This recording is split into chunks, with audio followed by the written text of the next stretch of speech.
Hey. Welcome back to the live stream of 5 days to getting pre-qualified for government contracts. So good morning to all of you.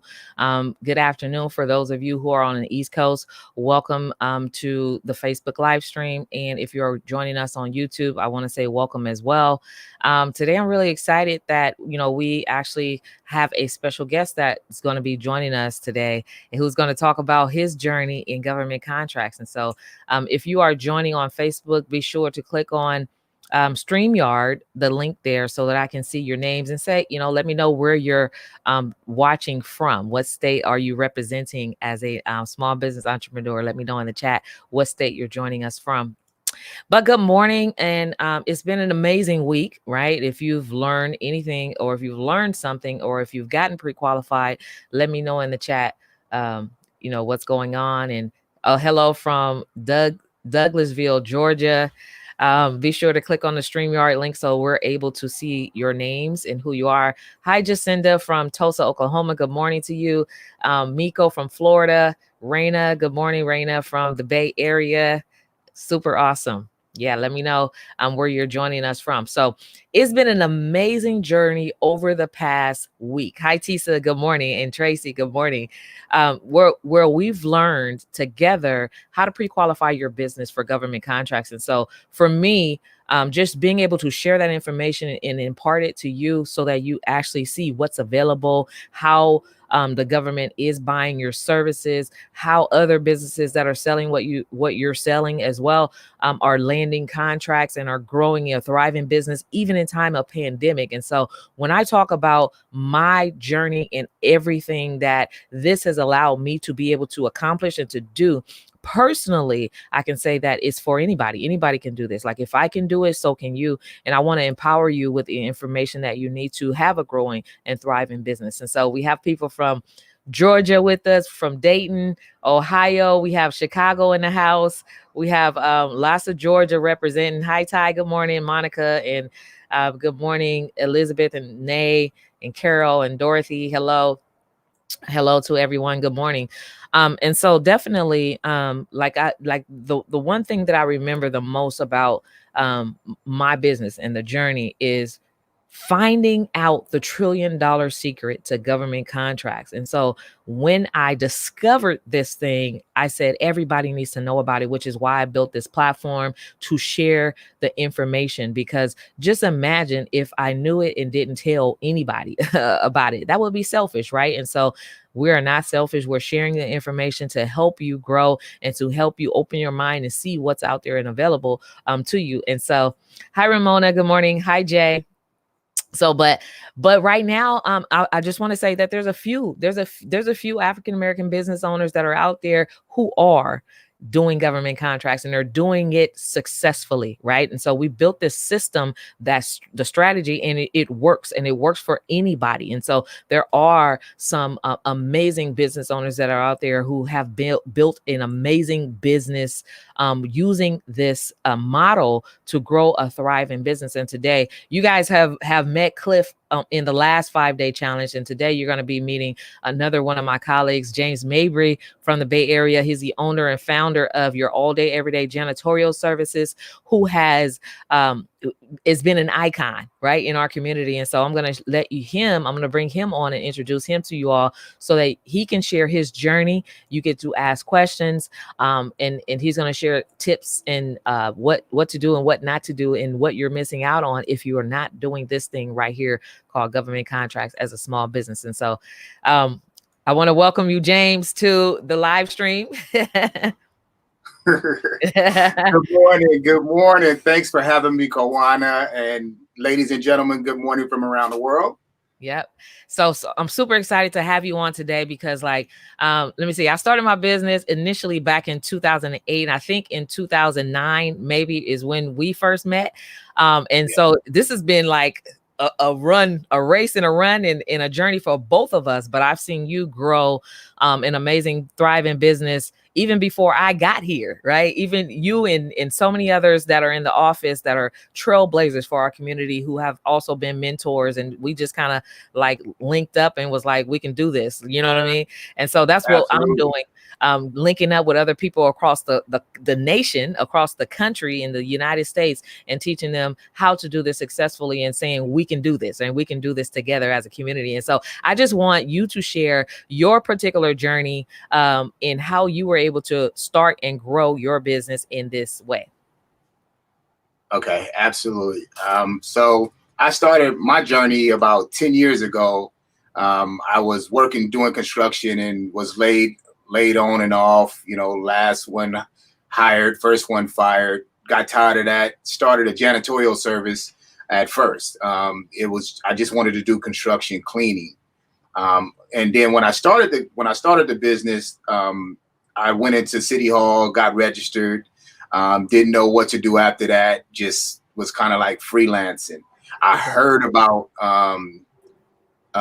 government contracting through a colleague of mine, which was Clifton Birch. See, and Cliff helped both of us, right? yeah, right. Yeah. So it is a community. It's definitely staying connected, networking, just being a good colleague, right? Communication. Yeah. We're like a fraternity from where we come from through Renaissance entrepreneurship. We share a lot of information with each other. So Clifton and Alfonso shared a lot of information with me. They were well groomed. They were in business like 10 years before I was. So I was blessed to have them, right there. So Clifton and Alfonso told me about the contracting monitoring division. And if you get registered with the contract monitoring division, that you could qualify for certain contracts. I was like, what? Yeah. That was good news. So I'm like, you can qualify for certain contracts. So what contract certification is for a business, it's a helpful tool to take you to another level, because you on your own, while you can be good at what you do, if the city government doesn't implement these, I guess, regulations for certain percentage goals for minority men and women contractors to have on city contracts and government contracts, we don't stand a chance, right? So the contracts are really, certifications are really good for us. So it was simple to get certified. At first, I thought, it was a long process. Some people look at it because they'll ask you questions, for profit and loss, different stuff like that you don't really need. You're just starting. So you can put in, you don't have profit. You don't have a profit and loss right now. All I have is a bank account, right? Exactly. I'm working off of cash. And I'm glad that you mentioned that, because like we just did a 5-day challenge where I walked them through the steps, like the paperwork, like what do you need to have? And some of those things are like your business license and your EIN and like that documentation, your bank account information.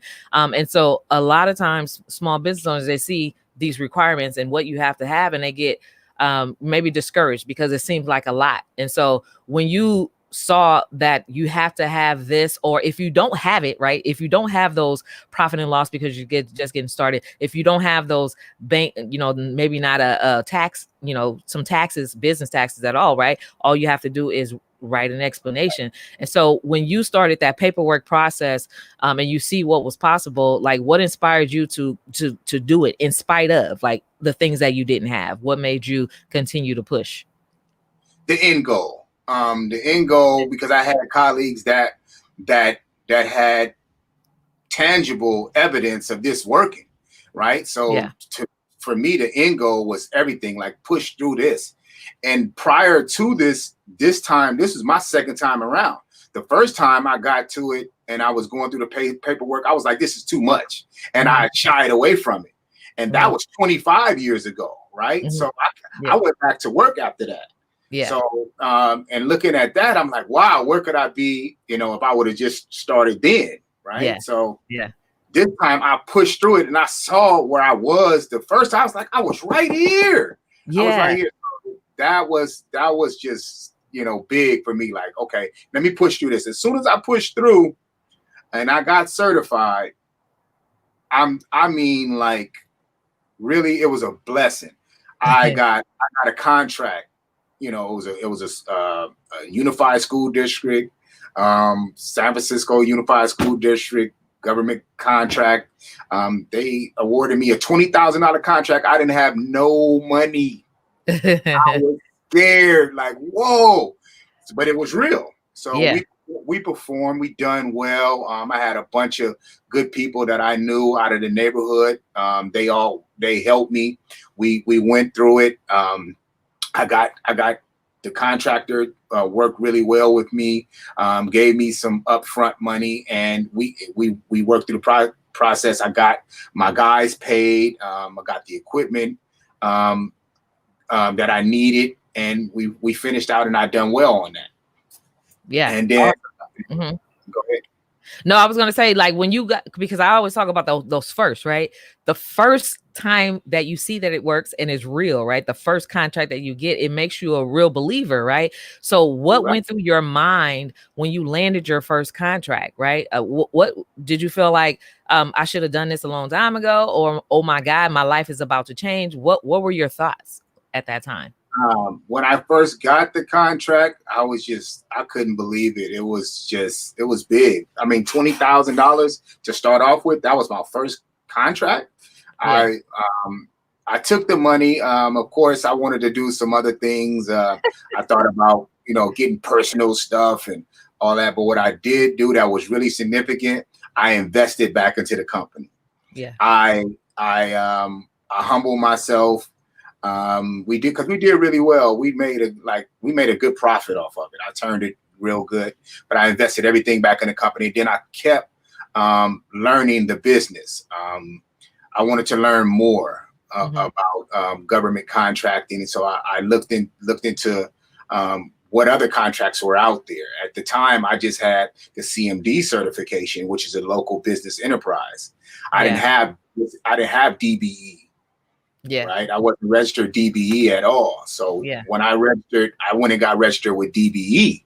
Yeah. And as soon as I got registered, DBE is Disadvantaged Business Enterprise, which is another certification that is very useful with I would say SFMTA, government, bigger, PUC, bigger municipality entities.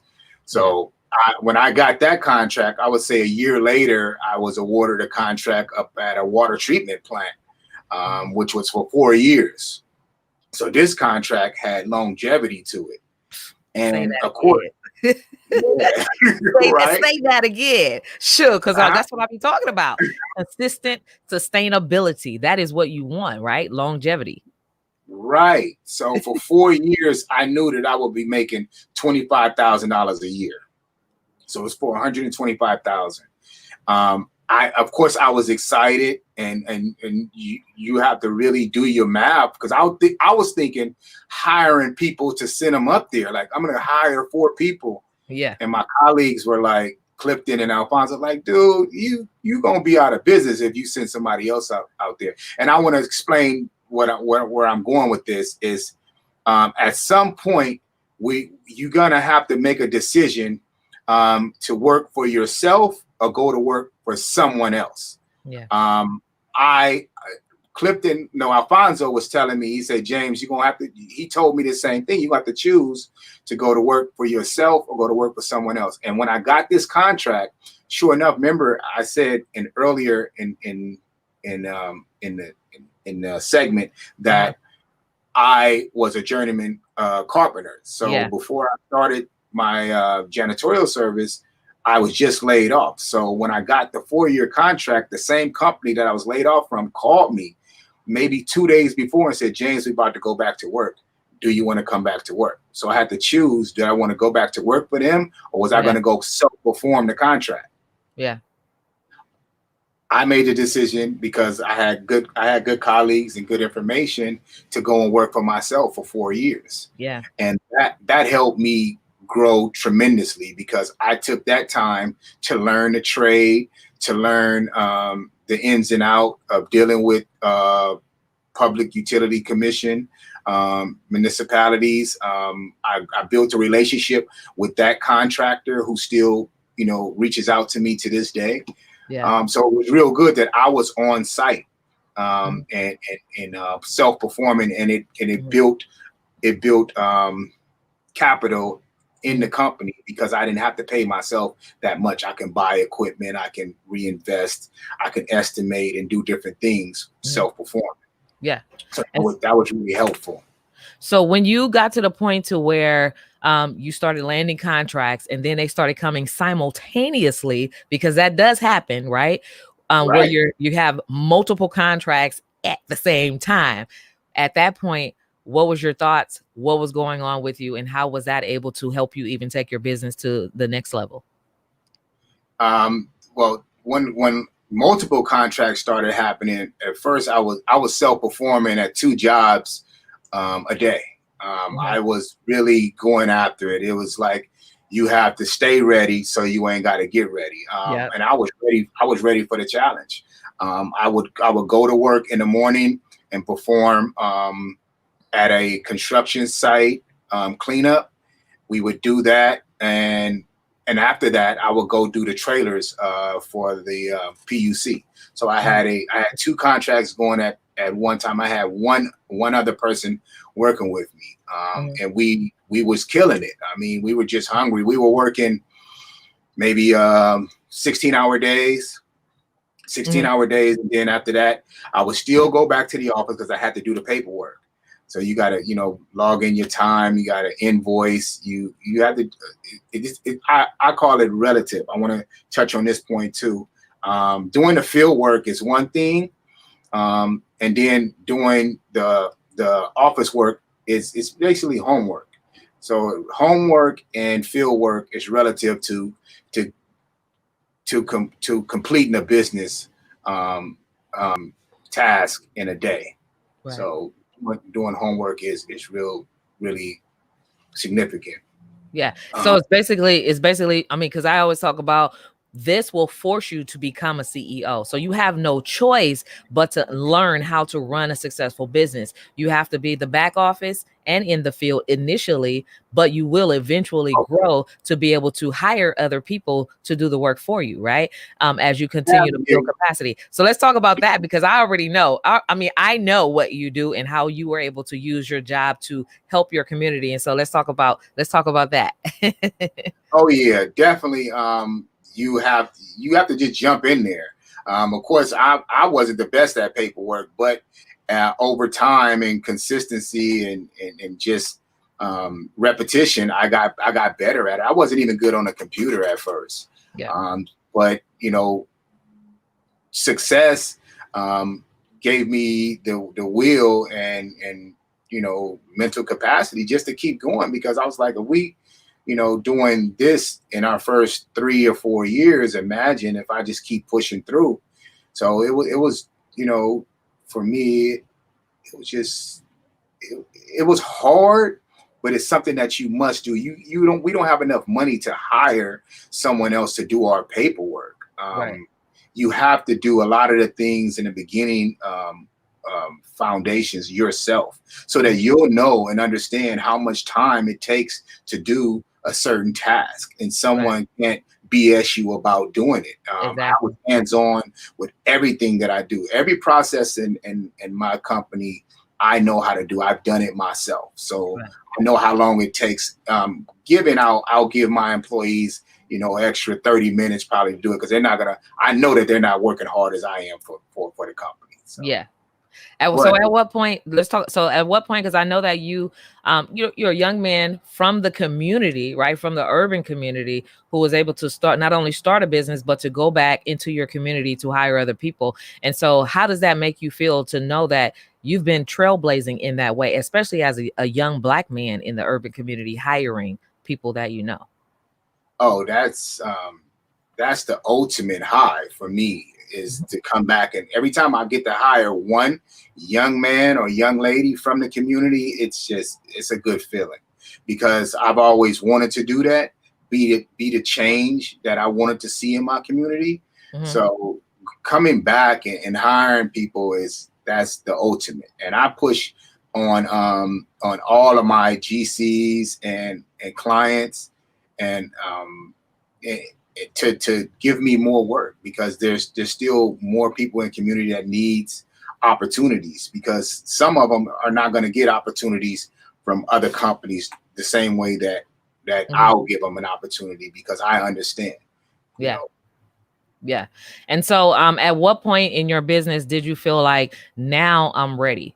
Like, now I'm ready to get help. And now I have the capacity to get help. And what was going on? Were you landing so many contracts that you couldn't no longer do it yourself, or you needed to build a team? What was happening around that time?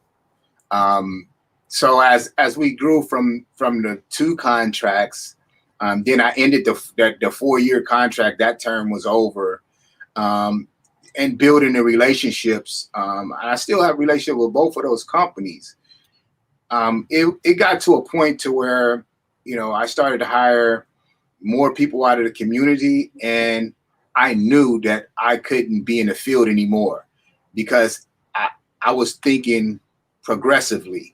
I wanted to project out what to keep people working. I knew that every time I walk into a contract and I'm performing, that I'm working myself out of a contract, right? Mm-hmm. At some point it's going to end, and where are my guys going to go after that?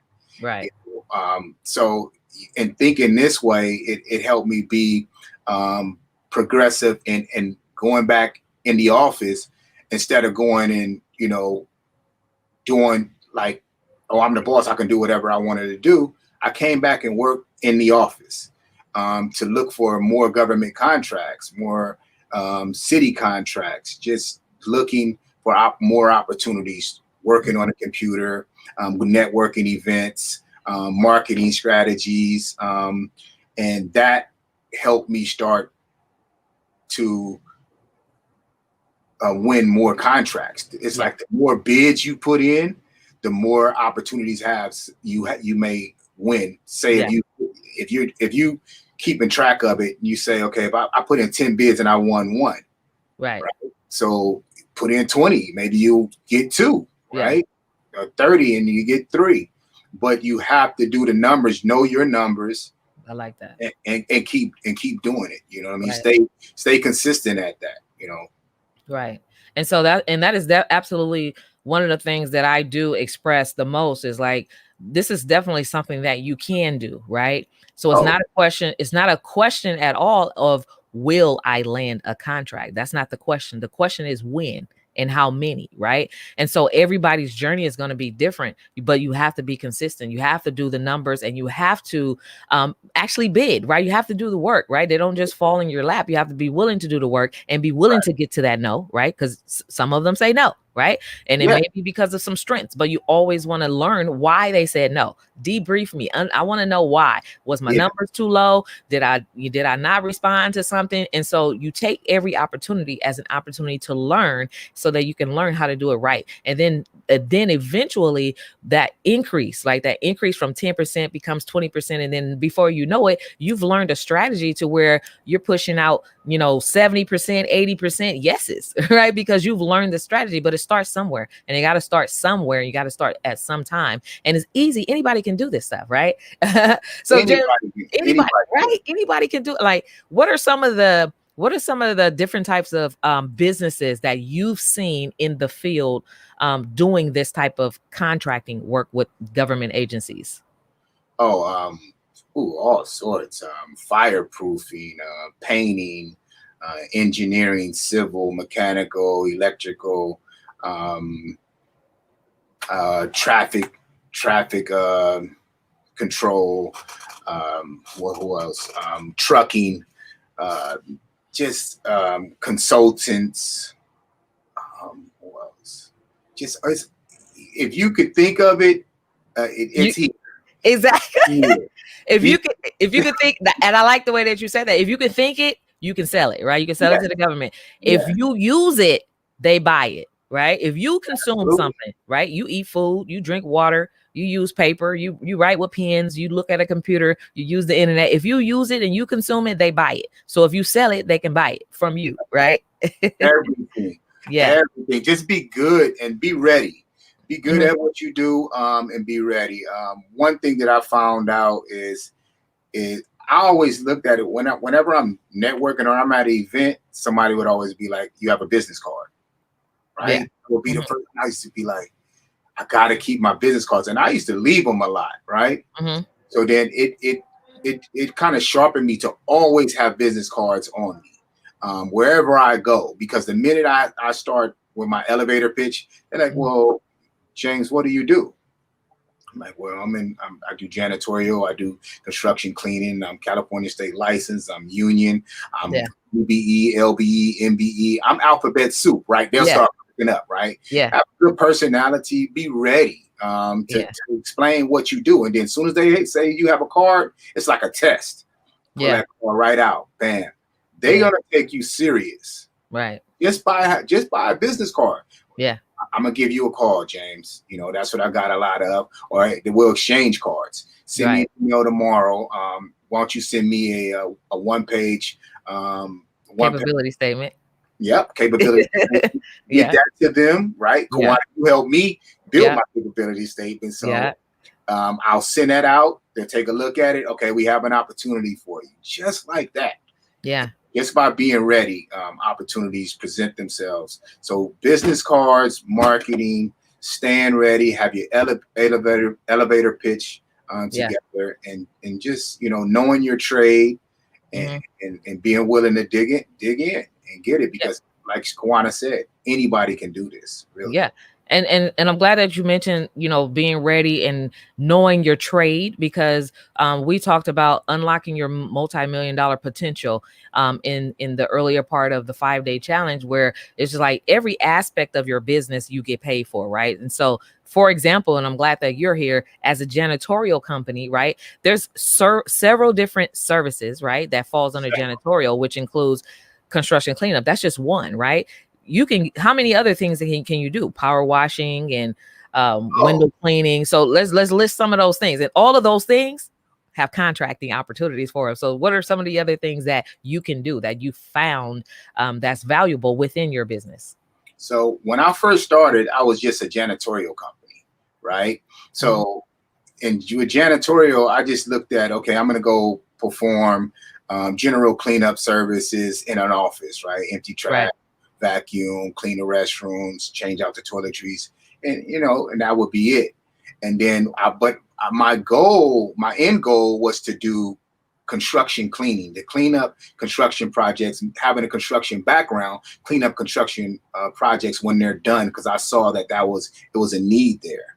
Right. So when I first came and I started asking GCs, general contractors, could I do a final clean, their answer was, "Are you California state licensed? Are you California state licensed?" Right? So I'm like, "What's California state license?" So I looked it up. So I had to go back to school. I had to go take a California state license class, to get California state license for D63, which is construction cleaning and hauling. So then I came back with that. And upon doing that, I found out that I can clean the construction trailers, that I can clean the construction projects when they were done.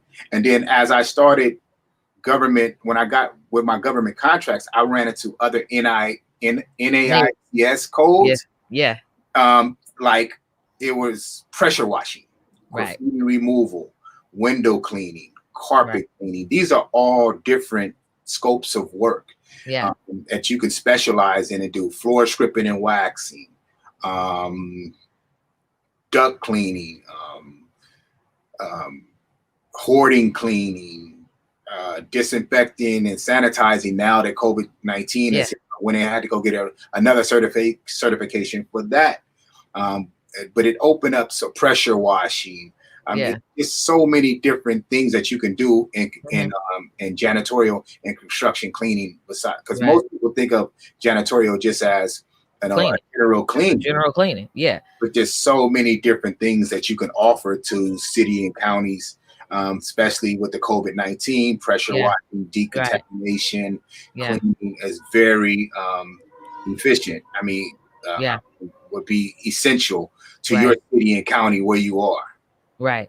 And and I'm glad that you mentioned that, because it's basically unlocking your $1 million potential, right? How many services do you really have within your one company? And essentially those things that you mentioned, all of those things become multiple streams of income for one particular business, because you can do them all, right? And there's going to be opportunities where you can get multiple contracts doing a specific scope, and then maybe a large contract doing all the scopes. And so there's multiple ways that you can win in this game. So what are some of the things that you've learned over the years, the do's and the not to do's when it comes to that? Don't say you do anything that you can't do. Right. That's going to be big trouble, because they can hold you. You can be held very liable for something like that. So don't sign up for something because you see it's a potential for it, but you don't know how to do it. Do your research. Go out and self-perform it. Find out where you get the materials from. Really read the contracts and find out what you're signing up for. What I found out is in the contract specs, sometimes they'll ask for duct cleaning. I don't do duct cleaning, ventilation cleaning. That's just something that's more of HVAC. Right? Yeah. They offer it to some janitorial companies who have an HVAC person within their community who can, do that scope. Who can do that for them. Yeah. So I read the specs very closely. And then another thing, sometimes they'll call out for floor stripping and wax, seal and wax. It's brand new floors.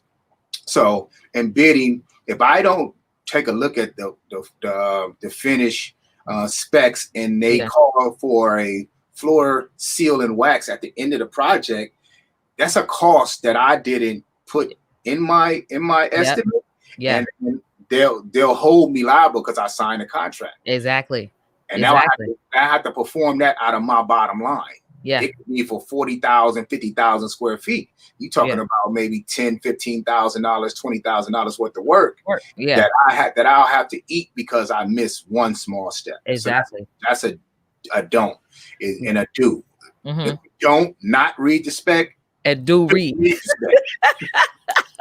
That's true. That's real. That is 100. So y'all heard it. Like, that is 100% real. You definitely want to read before you sign a contracting opportunity, because the money will look good, and trust me, it will. And so, and I've made those mistakes. I've seen a contract and I'm like, oh, let me sign it. I didn't care about what was in it. I just knew that I bidded on it and I got it. I'm like, let me sign it. It's money, right? And so now as you grow, you learn to read the bottom line, because if it's in there, or maybe they've stuck it in there after the conversation, right? Because that happens too. Maybe they stuck something extra in there and you didn't do your numbers and include that particular service, but you signed the contract. So now you're upside down. And so that is where that particular bid estimating template that I shared with you all, that's where that comes in handy, because you read and then you itemize exactly the service, how much you're going to charge. So you don't be upside down and you don't miss, or you don't have to come out of pocket for anything. And so that is a part of the learning process, right? That is something that you learn over time. You learn in error, but it's a good mistake to learn, learn that you hurried up and signed a contract and you didn't read, because the contracts are what? They're negotiable before you sign. Right? They're negotiable.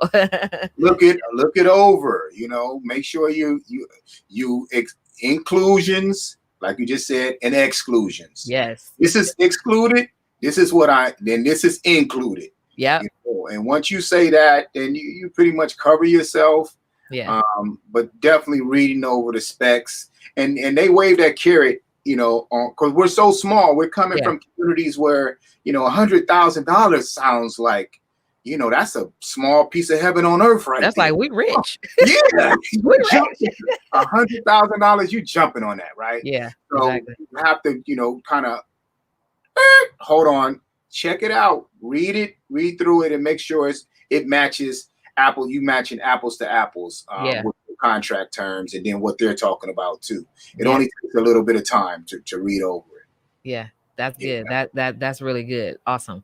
So so definitely, you guys heard it here. You heard it first from James Mabry himself, the founder of your all day, everyday janitorial services. I'm really just proud to see that where you've grown. Like, I feel like, we've both grown a lot, but just to see you understand the process enough to be able to, share that information, your tips and your knowledge and the insights, right, with other people, because it's important that they know and they're prepared. Not only that they're qualified to do this, but they can do this. And here's when you get started, here's some things to look for, right? When you get that contract, you want to read over it and make sure that it's everything that they said it was, and that your numbers are included, and that you're not underbidding yourself, or and that it's going to be profitable for you.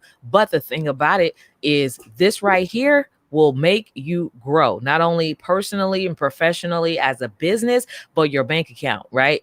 We talk about that bank account, because at the end of the day, we're trying to build billions, right? So we're here for the money.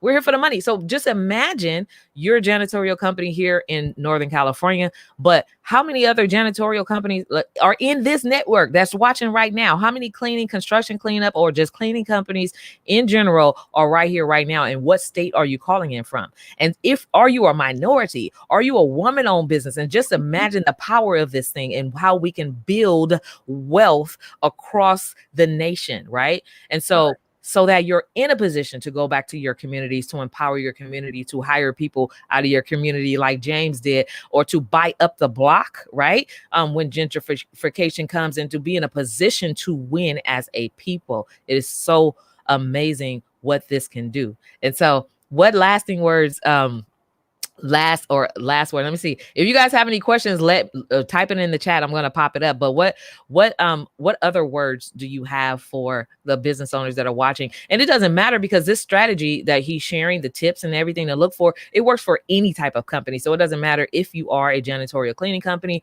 or if you do accounting services. It's the same stuff, and it works for everybody, right? But what other takeaways would you like to empower the people with? Just have belief, and please follow through. Do your paperwork. Go get certified. Repeat that before you move on.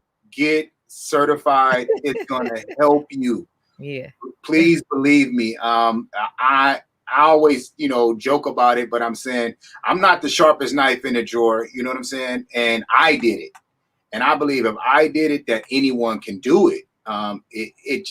It's helpful. It's tangible. You can do it.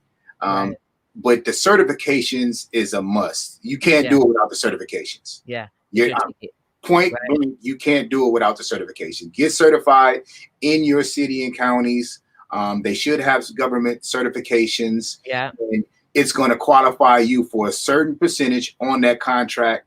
On all government contracts, they have to have, and especially young women. Your goals, your percentages are even higher than anyone's. So they're looking for African American minority women. You guys have such a grand opportunity right now.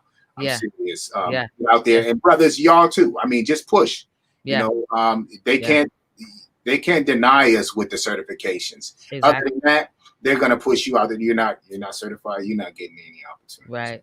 And that's exactly what I say. I say that this is your golden ticket, right? Like Willy Wonka, the golden ticket, your certifications, that alphabet soup, the MBEs and the WBEs and the DBEs, like all of that stuff, it gives you access to trillions of dollars. Like we've both been on multi-billion-dollar projects, and we just use our leverage, our ticket, to get a piece of the pie, right? That's it. Yeah. So how does that process work for you? Understanding the leverage that you have, and you see a project out there, like right now, BART has a $40 million, I think it's $70 million contract, and 40% goes to certified DBEs, right? So when you know that you're certified, what is that process like for you? How have you been able to leverage your certifications to get opportunities and to kick down doors? Oh, you're gonna jump to it. You're gonna jump to that. The minute you know that there's a government contract with high percentage goals, the first thing you're gonna do is make a phone call to that project manager and say, hey, my name is James Mabry. I'm certified DBE. This is my scope of work. I would like to be a part of this project. Yeah. It's like Exactly. that. And then they'll take your information, and when your scope of work comes up, they'll send you an invitation. You Right. put in a number, and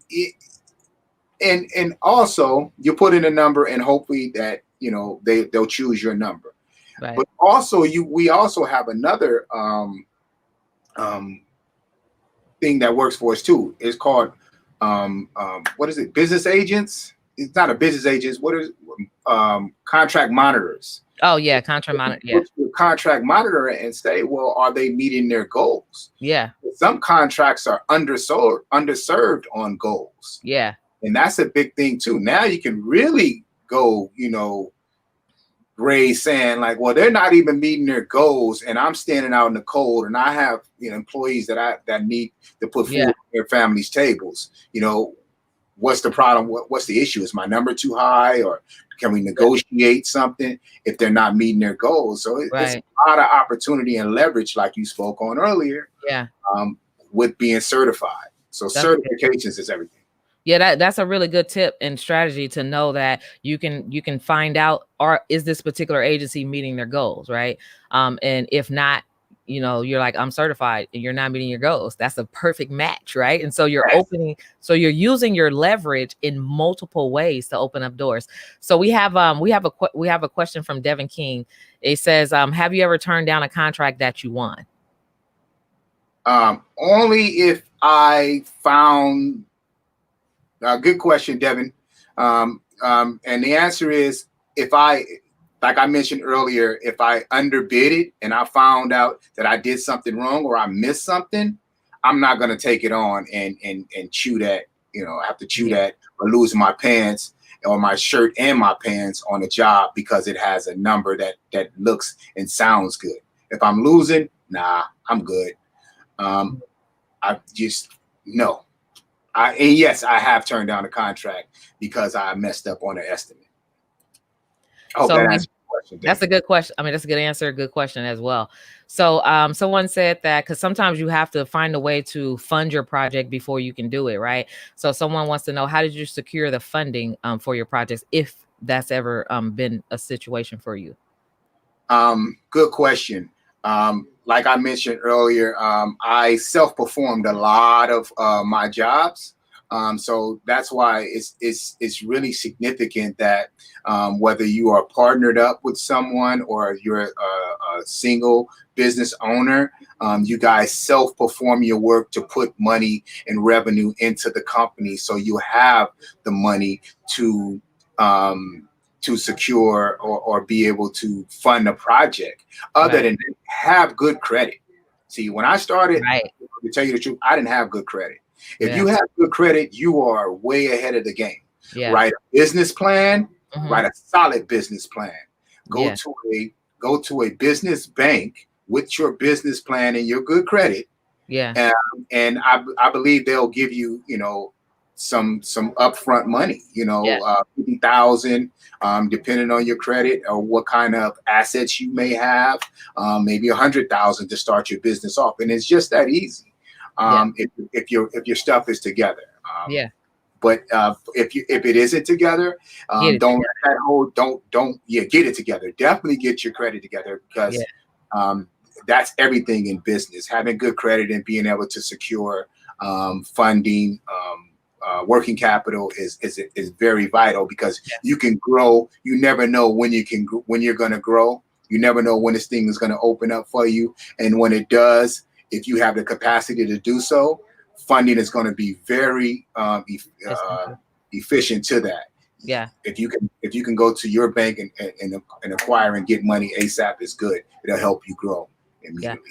Absolutely. And I absolutely agree that, you have to, business credit is just as well as personal credit. And if your personal credit is challenging right now, you can fix that, right? And so you don't never have to stay where you are, right? It's up to you to however far you want to go, whatever it is that you want to accomplish, whatever it is that you have to do to get there, do the work, and you can get there. And so for some services, for some businesses, there is no you don't need anything upfront, right? It's just you, right? Depending on the service that you offer. If you're accounting, of course, you should already have the accounting software or some type of Excel spreadsheet or some access to that. So that's a very minimal expense. And so for some people, there is nothing that you have to fund upfront. You just do the work, you invoice, and you get paid. For other companies that has, maybe you're a product-based company and you're selling products or selling supplies, in that case, you do have to have access to being able to purchase something, and you have to have the capital to purchase it upfront so that you can sell it and invoice it, right? Do your markups and all that stuff, right? And in that case, that's where the credit comes in. Business credit, personal credit, so that you can have that leverage and you don't have to worry about not being able to get an opportunity because of finances or because of your credit. And so all of these things we absolutely can fix, right? We're removing all hurdles, eliminating all excuses, and just getting it done. Okay. Yeah, absolutely.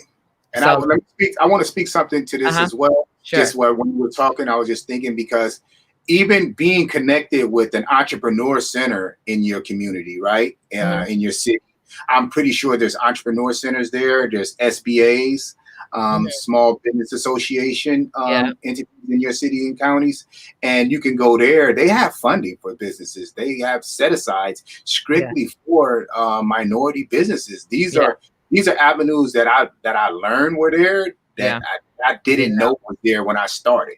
So I'm sharing this with you guys to help you and to point you in the right direction. Absolutely. I hope that helps too. It does. And thank you for sharing that insight. So we have Sonia says, do you ever get upfront funds from the contract, or do you have to work until all the work is complete before invoicing? That's a good question. Good question, Sonia. The answer is, my first contract, I got some upfront money. The contractor was willing to do that. Not all contractors are. And on some contracts, you can negotiate that. And then one thing that I don't like to practice is doing this continually, because I look at it like they're babysitting me. And why would they keep upfront, giving me money up front when they could do that with their little cousin or their daughter or someone else, right? I have to take advantage of the opportunity when they do that, is what I'm saying. Take the advantage, put the money back into the company. So next time you come to them, you're like, I'm standing on my own now. I'm standing on my own now, and I can fund my own project, show growth. Don't consistently go back for that upfront working capital. They paying for your employees, they're paying for your materials and stuff like that. They're going to start to complain and say, well, we have to help them do this, we have to help them do that, and we already at a disadvantage for having nothing. So we don't want them to get rid of the program saying that it doesn't work. I'm giving them opportunities and they're not taking advantage of them. They keep coming back and they're spending all the money that I gave to them, and they're just not ready, right? Because legislation comes up, and these bigger city municipalities, GCs, they talk, right? And they'll say whether that program is working or is not working. So I let them know that it's working. You know what I'm saying? So I come back and that's why I keep reinvesting into the company and take advantage of those companies that are willing to give you the working capital up front for your employees and materials, and do good on those contracts. Cool. So my answer is yes, but do good on it. So so that's they good. Give you working capital up front. Yes, but do good on it. Yes, that's good. So sometimes some of the GCs, the municipalities will not do it. Government entities, they will not give you anything up front. General contractors may be willing to do that in order to meet the goals. And then sometimes it's just negotiable, right? Everything is negotiable before you sign a contract. If you have a real need to mobilize your company and they're really serious about giving you that contract as a minority or woman-owned business or whatever, sometimes it's negotiable for a certain percentage upfront if you can explain why that's important to you to succeed, because these particular systems and these programs are set up for you to succeed, right? They're set up for you to succeed, and they don't want you to see you fail. And so that's why you have some negotiation rooms, because if you fail, they fail. they don't meet their goals, right? And so they lose budgets, all that stuff. So if you fail, they fail, right? And so it's definitely an opportunity for you to leverage your knowledge, your expertise to get advantages such as this. And then you want to, take advantage of it, while it's here, right? Because we have opportunities right now to do business and to grow our business with one of the largest client you can ever land. Absolutely, one of the largest clients you can ever land. So let me see. We have a question. Let me see. Oh wow, good to know. She said, "Good to know. Maybe if I decided to be a sub to a prime on a contract, I will ask." Oh, she said that's her comeback. Okay. Yeah. Yep. You can definitely do that. Yep, Carol. You can definitely do that. You can ask for that up front, and most of the time they will do it if they're looking to meet their goals. Especially you being a WBE, I think they will do it quicker than anything, right? Yeah, of course. Yep. Ask for the money up front first if you need it the first couple times, and flip that and then stand on your own on them, Exactly. Let them know like it's working and I'm doing something good with my money. Exactly. And so Deborah says that she went to the SBA and they asked her, where are you getting information about government contracts? Because she, we gave her information. She was like, I want to know this thing. So she went to the SBA, Small Business Administration. And sometimes sometimes people that work for the government, they don't want people to know. And so they're not as open, right? Depending on who it is that you're talking to. And so they, they were like, where are you getting this information? And so now she went back and now they're getting her the information that she started asking for and inquiring about. But sometimes it takes people like you and I to share the information and to reveal this secret, to reveal that this is something that you can absolutely have. The programs exist, right? And so you got to go be in position, be ready to get in position to go after and get what's yours, right? Absolutely, yes. This is very enriching because we didn't have this, Kawana. Yeah. I mean, we had our alumni. We started off with Alfonso and Clifton were well groomed and they sharpened us. But they even didn't have this information. We learned it together. We learned it the hard way together, making mistakes and getting back up, right? Yeah. Blood, sweat, and tears is on it. You know what I mean? Exactly. And to be able to give it is exciting for free. We're giving you this information and it's all of it is very useful and it's going to be helpful to you in succeeding because these are successful tools. I'm going to share something with you guys. When I was taking a mentor protege program with Herrera Boat, they were giving me successful tools to use, and I was going home, but I was coming back to class unprepared. So my mentor sat me down and asked me, said, James, we're giving you all the tools to be successful, but you're coming to class not prepared. Are you afraid of success? I had to go home and really think about that. Yeah. And from that day forward, I started to mentally prepare to do the work, and everything that the tools that they give me, she was right. They were tools for success. And now that's relative to what I'm saying now. We're giving you tools to success. Yeah. Not saying it's just automatic and it's easy. You have to do the work. Yeah. But these tools that you're getting right now are for success. Exactly. Contracting. Yeah. Certification. And not just for the now, but for years to come, for the long run, right? This is a lifetime thing that you can always do. Absolutely. Yeah. I've been doing it for 10 years. Kawana, I think you've been about 7, 8 now. I don't even know. Yeah, I've been contracting for about 8 years. Yep. I've been contracting with the government for about 8 years now. Yep. And absolutely. We have colleagues that's been doing it for 20 years. So it's definitely has longevity. The government isn't going anywhere. There's not. And do they ever shut down? No. We're actually working on essential contracts right now. So we through the whole COVID, the government has been operating and just keeping everything going. Of course, they need another stimulus package to pass to keep the municipalities going in every city and state. But you definitely want to link up with your government entities to get certified because it's longevity. Okay, cool. So, Ramona, I think you probably know what Ramona says. I've been working my job all this time with stress, attempted to find this.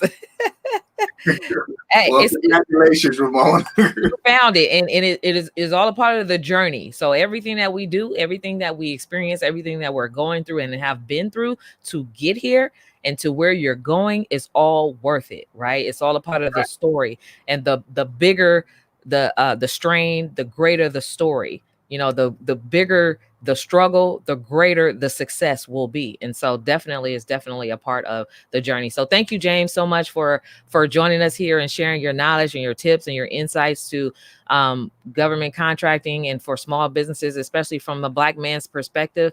I think that people needed to hear that and to see your face and to hear your story and how you were able to not only grow a thriving business over the past few years and several years, but able to go back and hire within and become the employer of today and an employer of tomorrow, which is an amazing story, right? So thank you so much for being here. I appreciate your time.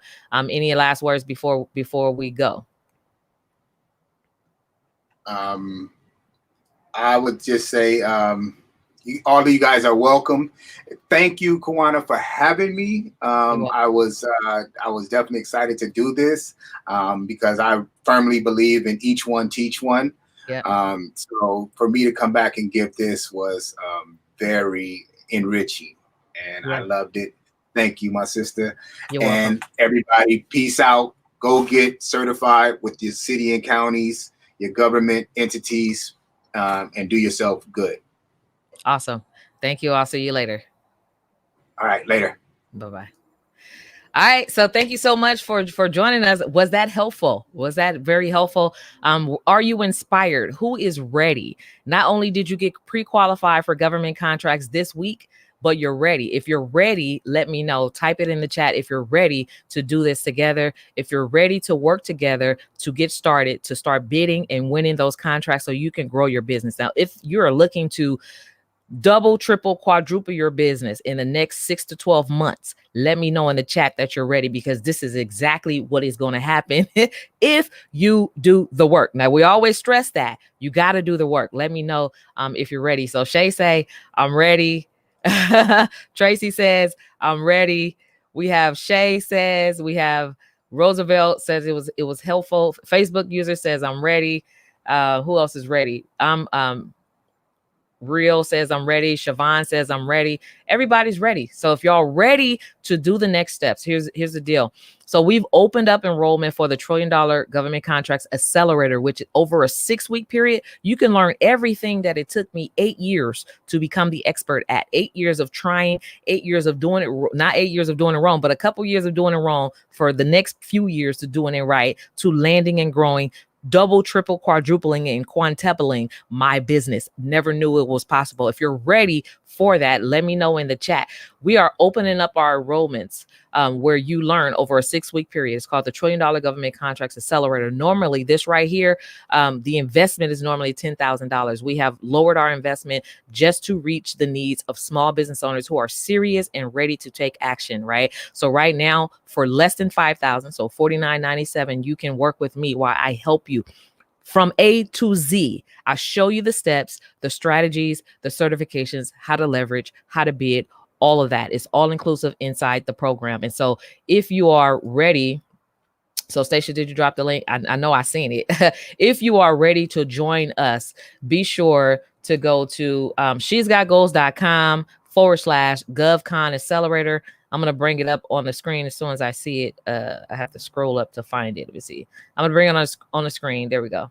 GovCon Accelerator. So we have a few more spots left in 2020. This is the last time we're doing this year, right? You're ready to start the new year off and to end this year with a bang. Join us right here at she'sgotgoals.com/GovCon Accelerator. And so over the past week, we talked about the little engine that could, right? And that is the exact thing that I want for you, to go from I think I can, right? I think I can to I know I can to I will do this to I've done it and I'm doing it and now I'm going to teach somebody else how to do it. That is the evolution of a boss. That is the evolution of a entrepreneur, a CEO, right? To each one teach one. Just you heard it from James himself, each one teach one. We talked about the story about the man in the boat, right? If this is something that you've been praying about, how to grow a business, how to fire your boss, how to leave your job, how to sustain yourself, how to, buy the box back, how are you going to build this thing, right? Here it is right now, right? Like the man in the boat, don't miss on an opportunity, right? That's right here and it's available to you right now. When I designed this program, I designed it for people who look like me, but also who are small business owners like me, who was when at the time when I first discovered this, I didn't have nobody to show me the way so that I didn't make mistakes, right? I had to learn by trial and error, right? And so now you have an opportunity for someone who's learned it the long way to teach you how to do it in a very short time, right? And so this is an opportunity for us to work together in your business. And it's not for everybody, but those who believe, right? You have to have the mindset that I can do this, right? And you have to be willing to remove all hurdles and to get through the blocks and to roll up your sleeves. And I'm rolling up my sleeves with you because I believe in you. So the only difference between successful people that maybe you admire, like Tyler Perry or maybe Michael Jordan or Oprah Winfrey, the only difference between them and us is they've decided that that's what they're going to do, regardless of their situations and the backgrounds and where they come from and all the things of dealing with homelessness and child molestation, all those things, right? They eliminated all excuses. They rolled up their sleeves, they put their heads down, and they did the work to get there. And so that is exactly what I've done, regardless of everything that I've gone through and have gone through and have been through and is going through right now. I roll up my sleeves, I put my head down, and I do the work. And that's where the success comes from. And so we learn how to turn your pain into power, your passion into profit, and your business into a legacy. And you can do that by joining me right now in the $1 Trillion Government Contracts Accelerator. In fact, tonight at midnight, the doors close. So this is the last opportunity that you have to work with us in the year of 2020. So 2021 is going to be a whole brand new year. But tonight at midnight, the doors close. We'll also be announcing tonight the winners of the swag, the Flip My Business with Government Contract swag, and the Self-Made Millionaire t-shirts and mugs and all that stuff. So we're going to be doing all of that. So am I missing anything, Stacia? I think I've shared everything, right? So let me know if you're ready to join me in the program. I know that some of you are enrolled in the program already, and some of you are on your way to signing up. And I can't wait to help you grow your business in this sustainable, thriving way. It's something that you can learn in a 6-week period that you will know forever. That is one thing that nobody could ever take away from you, is your knowledge. That's why they say knowledge is power, right? But knowledge and the action and the application thereof, right? When you applied knowledge is where the power comes from, right? And so you definitely want to apply your knowledge. Okay. So cool. All right. So it's been a great day. I'm so excited for all of you. I can't wait to work with you inside the program. And thank you so much for joining me in the free 5-day challenge. If you have any questions, be sure to type it in the chat, and either my team or I myself will answer any questions that you may have. But you all have a wonderful day, and I'll see you on the inside.